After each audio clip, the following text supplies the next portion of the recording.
tribe. Now, you know your boy always tries to keep it positive and give you the real, honest, boots on the ground blueprint for making it out here in Thailand. I stay away from negative topics and negative people because that's already enough of that online. But if I don't give you guys the negative, then I'm selling dreams. So today, I'm going to give you the reality of disasters that can happen, especially when you come out here without a plan, thinking you know everything. This is what consultations are for, people. You want to get the information from people with boots on the ground before you even land. That's called a strategy. Traveling to any foreign country sight unseen with no intel is a reckless mission. Now recently, one of my Patreon members sent me a video about a YouTuber named Mr. Alexander who put out a video claiming that Zoom to Thailand is selling dreams. Well, I usually don't respond to the nonsense, but since he's from Chicago, he was respectful in his video. We're going to check out what Mr. Alexander had to say. Then we gon' cook it. Today I'm going to talk about Zoom to Thailand. Zoom to Thailand he's a creator named Richie Mack. Might have been born in Chicago, but I know he has roots in Chicago. He also has roots in Los Angeles. And I know he's connected to certain people. I know like Robert Townsend. I don't know what role he played, but he was in Hollywood Shuffle. I don't know if he had a speaking part or if he didn't, but he was in it. He does have some relationships with some people in Hollywood. Now, for the most part, I like his channel. I guess you could say it's 50-50. I want to start off by saying some positive stuff about his channel. He has really high production values in this channel. All right, I appreciate the compliment, but let's get to the other part. The thing that bothers me about his channel is he's selling you a dream.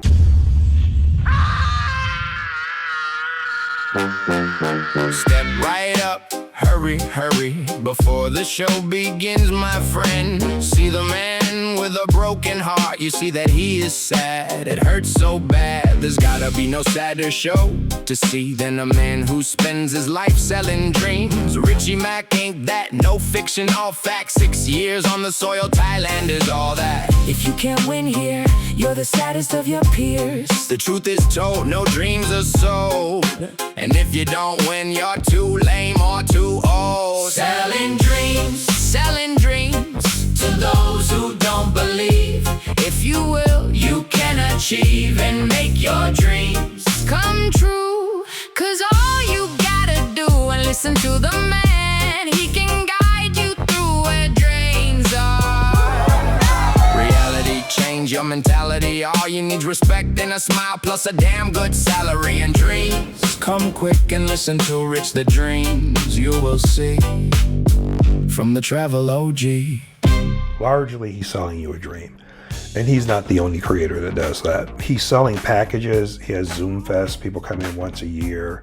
I'm sure they pay through the nose for it. And I'm sure they're getting value. So I'm not saying that at all. I'm sure they're getting value for it. I'm sure he puts a lot of work into his channel and puts a lot of work into Zoom Fest and the things that he does, that he works. He's a hustler, and you can tell he works very hard. What I have a problem with is that he's selling a dream. Not just Thailand. There's no country in the world that's like what he is presenting Thailand to be like. A land of smiles and kind people always. And if there's ever a problem, it isn't Thai people, it's low vibrational people. That's the term that he uses. And I'll tell you right now, I am a low vibrational person. There's no doubt about it. All right, stop right there. See, that's his first mistake. He injected himself into his definition of what a low vibrational person is. By definition, he is no way, shape, or form a low vibrational person. He's intelligent, well-spoken. He does not strike me as low vibrational at all. But this is the first example of how people would try to find some sort of way to hate. And yes, I was born in the south side of Chicago and I grew up in south central Los Angeles. I know what low vibrational is, and he should know what low vibrational is too. But in case you don't know, and for anybody else who wants to know my definition of low vibrational, a low vibrational person to me is someone who draws unnecessary attention to themselves, someone who'll come improperly dressed to the airport, someone who'll start a fight on a cruise ship, someone who intentionally ruins everybody's day because they're having a bad day. These type of people are dangerous and you just don't want to be around them. The type of people you move away from. And that can be anyone from anywhere in the world. All right, let's get going. I am definitely a pessimist. I definitely don't always get along with people. I could be argumentative. There it is. Now, in fairness to him, he's admitting his flaws. However, he says in his own words, he's a pessimist. I am an optimist. Look at the results of my life in real time over the last 6 years and look at his situation, which I'm about to show you guys in real time, while he's been here. Now, I'm not sure how long he's been out here, but it can't be that long because he just got licked by a woman that took complete advantage of him. And he said that was his first Thai girlfriend. I can guarantee you guys this much. Whatever problems you have, or bad energy, or entitlement, or pessimism, or any of that you bring with you on that plane, it's gonna meet you right at the next airport. Like I've said in several episodes, for people that follow me, shout out to the people first time watching. I'm Richie Mack, the travel OG, Zoom to Thailand. Welcome to you. But I've said time and time again, leave your stank attitude at home. It's no need for it. It's a waste of energy. Anybody that's been out here, that's ever visited Thailand, that lives in Thailand, that knows anybody that's come to Thailand, how often have you seen a Thai person start off with a bad attitude? How many people from Thailand put their issues on you? How many people from Thailand don't start off with respect? The only Thai people I know that have a bit of an attitude are usually because foreigners have taken advantage or mistreated them. You can't come out here talking about you're a pessimist and you don't get along with people and then criticize my truth with receipts and call that selling dreams. Now let's get to Zoom Fest. Yes, I sell packages and yes, they are expensive. And that's one way to keep the low vibrationals away because like I always tell you, you have a Spirit Airlines type of people and you have an Emirates type of people. I prefer the Emirates type of people. I'm not saying I'm better than anyone. I have my low vibrational issues as well, but I choose to do better and be better. And I have an obligation to my Patreon members, to my subscribers, and to the people that attend Zoom Fest to give them the best experience possible. You guys talk about the editing, you guys talk about the quality, you talk about the music. I do all that because I want you guys to have the best experience possible. And with that experience, you get what you pay for. Let them finish, because we ain't even got to the good part yet. I don't even think the Thai government wants everyone to think that it's perfect here. I mean, who would want that? You'd want people to have a realistic view of what a country, what a place, what a location, destination is like. Richie Mack is selling packages and bringing people out here and also encouraging people to move here. Then they need to know what it is really like. 100%. Because he puts Thailand on a pedestal, a huge pedestal. He shouldn't put any country on that pedestal. It doesn't exist. Here's my question.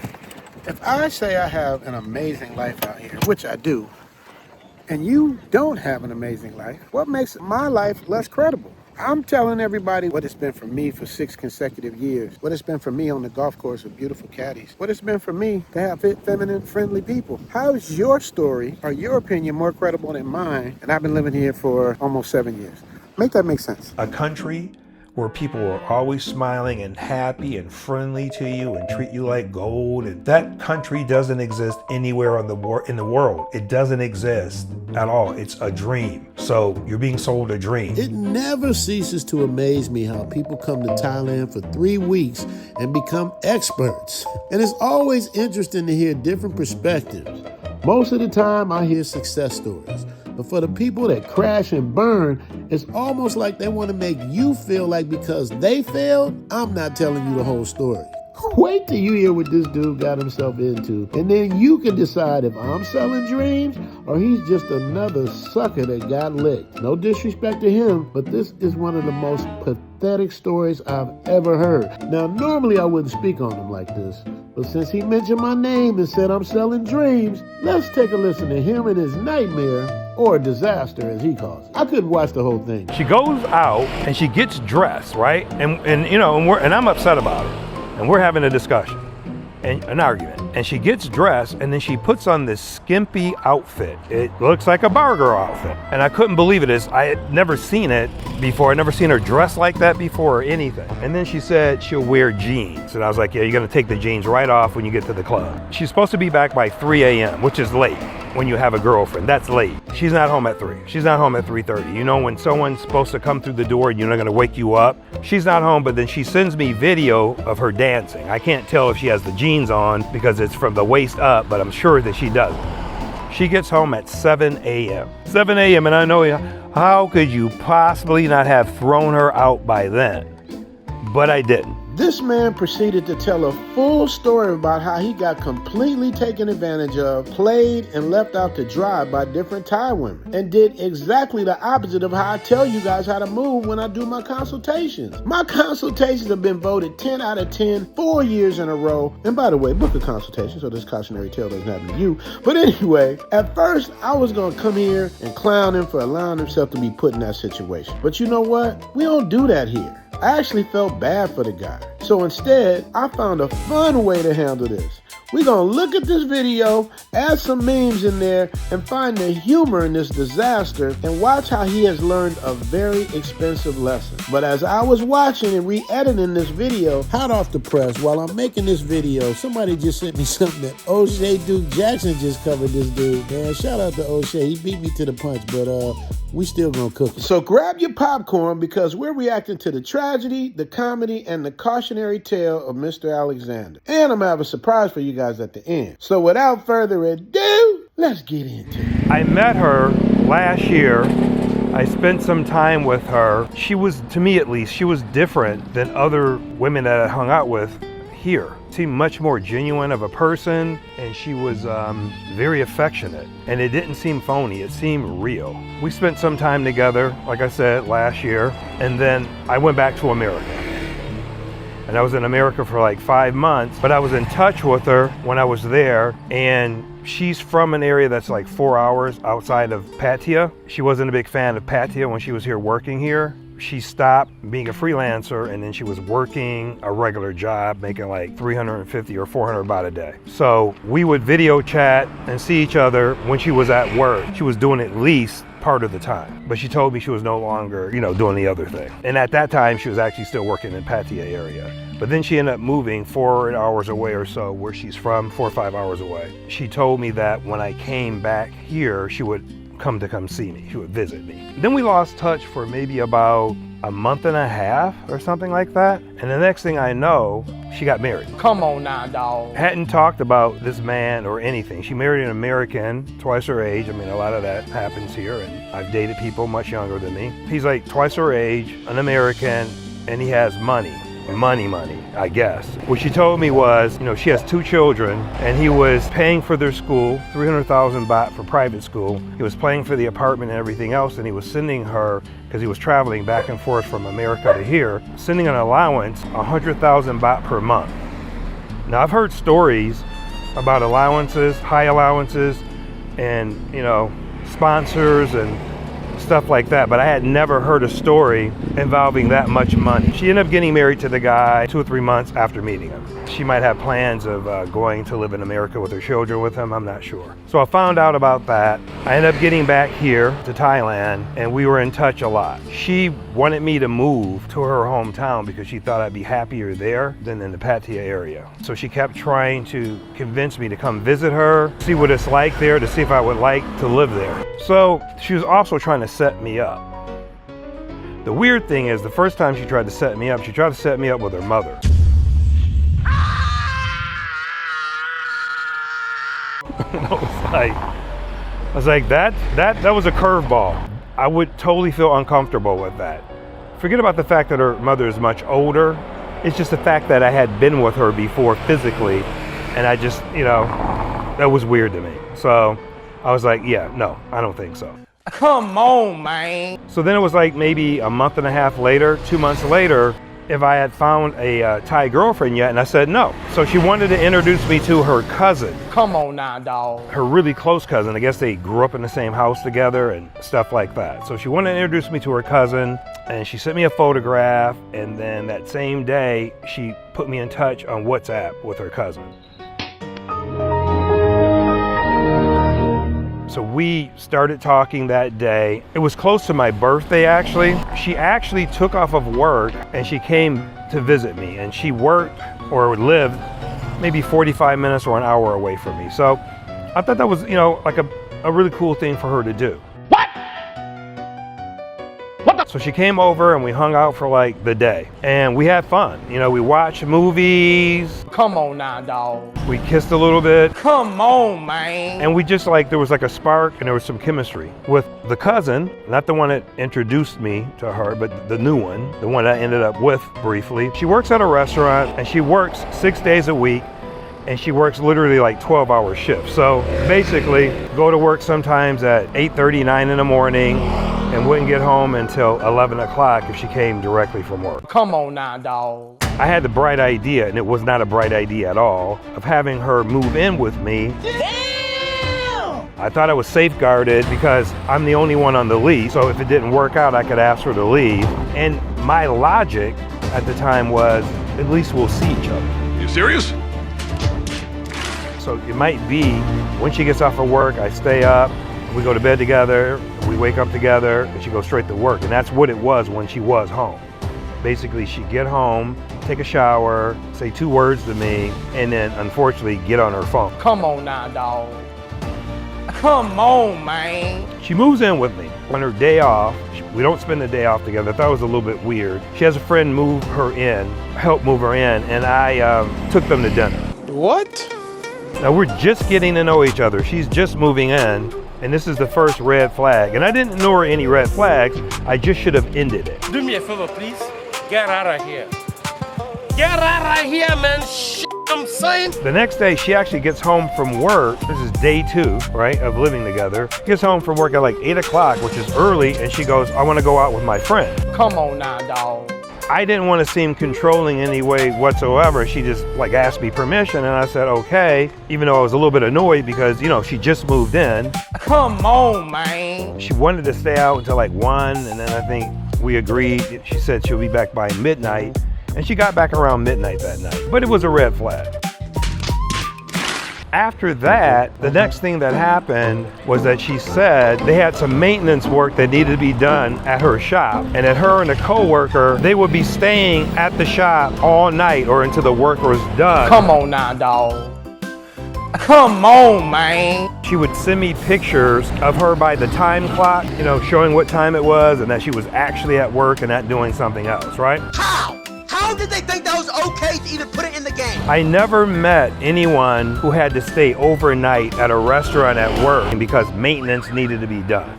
Wait a minute, who are you? And then I was told that she had to go around an hour away from where I live, or we live, hour and 5 minutes away or so, to do some training at a different location, and she would be gone for 2 nights. Come on now, dog. And I was really highly suspect of that.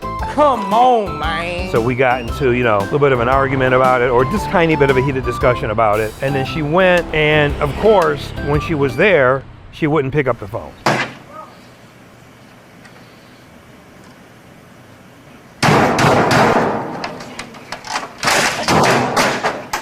This is something that was commonplace with her. Just wouldn't pick up the phone. I tried to video chat her even when she wasn't at work. Wouldn't pick up the phone. Then she sent me a photograph. Instead of picking up the phone, said she's about to go to bed, and she sends me a photograph of 1/2 of a bed. Like literally, 1/2 of a bed. Come on now, dog. So of course, in my mind, I'm thinking stuff, right? The next thing that happened actually was the following week. This is supposed to be a one-time thing with the training. She got home at 11 o'clock at night, and she tells me that the next morning she has to travel to the same location and cover at that restaurant. Not training, she has to work there because they're short on workers. And that she would be gone for 2 nights. Come on now, dog. Come on, man. But when we were talking about it, she was flip-flopping. You know, she said 3 nights, she said 2 nights. At first she said 2 nights, and then I asked what day you would be back, and ended up being 3, but then she flip-flopped and said no, it'll be 2. So she ended up being gone for 3 nights, because that was the original plan. And of course, she doesn't pick up the phone. I don't like where this is going. Now, of course, I should have thrown her out. It is what it is. It is what it is. Respectfully, I should have went, you need to move. Please find something as soon as possible. Give her like a week. Ah, shit. Had to go again. So she got back, And this, of course, caused a lot of discourse between her and I. A day later, another incident what she did too is, it was her day off. She only had one day off per week. It was a Wednesday. So that was the day we were supposed to spend together. So then she wants to have a steak dinner. And you know what though? That's typically how the bullshit goes. You feel me? So I took her to this restaurant that I like a lot. I took her there. I had like fish and chips, and she wanted steak. Women. Huh? The dinner ended up costing 2,100 baht with tip. Expensive dinner for Thailand. Her steak was most of it. Me personally, I wouldn't take this level of disrespect. During the dinner, she informs me that she had some packages delivered to her old room, not our apartment. Her old room, and that she needs to go there to pick up the packages. So I said, okay, I'll go with you. She objected to it, big time, over and over again. Didn't want to inconvenience me and all this other crap. We finished dinner at around 5 o'clock, and of course I was annoyed, I was upset, because of course I felt like I got used for an expensive dinner. Stop it. Get some help. She didn't tell me about it until after I'd already ordered. So it was planned. It was very manipulative. So that evening, she didn't get back home until 10:30 at night. Come on now, dog. Come on, man. And told me that the packages were delivered at 7:30, but then she went to get a bite to eat and then didn't get back until 10:30 at night. So of course it's all shady behavior. I think she's up to something. And of course I thought she was up to something long before that, but I just, for some reason, didn't kick her out. Ah, shit. Had to go again. I don't even know if I want to give her the benefit of the doubt because, look, I'm not an idiot. And these incidents come sometimes 2 or 3 days apart. She gets home and she tells me that there's a party that she wants to go to. She gets home a little bit early that day. There's a party, her girlfriend's birthday party, and she wanted to go. She spent almost no time with me, right? Almost no time. Now, she's living in my apartment, which I'm overpaying for rent-free. And she's also getting a small allowance of 10,000 baht per month. All right. This is just too painful to watch, man. Shout out to Michael Alexander for allowing himself to be that transparent with the trickery, and in my opinion, could have been avoided. But yet he had the nerve to critique me and my platform while exposing himself as the trick of the year in my vote. What do you guys think? Do you think a consultation would have helped him, or is he just too far gone at his age? In his last episode, he had all the answers. What I was doing wrong, what he didn't like about my channel, I was selling dreams. Yet right after this, he tricked off to the highest level of tricktivity. But as promised, I told you guys that would watch to the end, I'd have something for you. I'm gonna give one of you lucky guys a free consultation. Now this offers for people who can't afford consultations, but could really use a one-on-one with me, the Travel OG. The first person that emails me and puts Hollywood Shuffle in the subject line and gives me a brief description about yourself and why you believe you deserve the free consultation, I'm gonna hook you up. Because I don't want to see anybody else go out like Mr. Alexander. I think a consultation would have done him good. What do you guys think? Write it in the comment section. And remember, love each other, respect each other, and protect each other. See you tomorrow. Pray for the blessings, not the curse. Some win, some lose, I come up first. From Chicago to Inglewood, Hawthorne, Hollywood, skirt off to Thailand, Southeast Asia. Watch the Richie Mac show or go to church. Either way, it all works. Pray for the blessing, not the curse. Some win, some lose, I come up first. From Chicago to Inglewood, Hawthorne, Hollywood, skirt off to Thailand, Southeast Asia. Watch the Richie Mac show or go to church. Either way, it all works.